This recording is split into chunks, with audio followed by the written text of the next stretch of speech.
पासून कोयना नगर डॅमकडे जाताना दिसणारं हे विहंगम दृश्य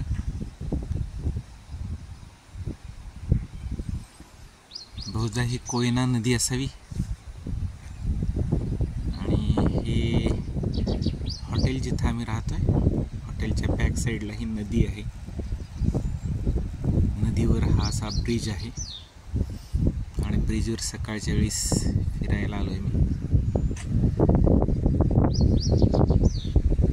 वर पाचूचे डोंगर,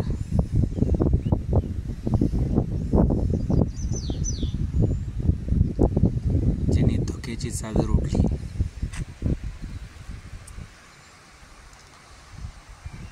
इथून एक 10 किलोमीटर अंतरावर कोयना नगर डॅम आहे आणि तिथून पुढे तसंच सरळ 8 किलोमीटर गेलं की ओझरडे वॉटरफॉल, महाराष्ट्रातला एक सुंदर वॉटरफॉल जो फॉरेस्ट डिपार्टमेंटच्या ताब्यात आहे।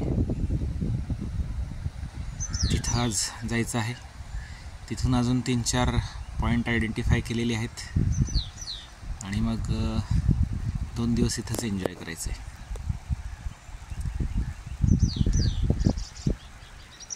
Beautiful nature. चला, जमलं तर हाच डोंगर चढूयात। धन्यवाद।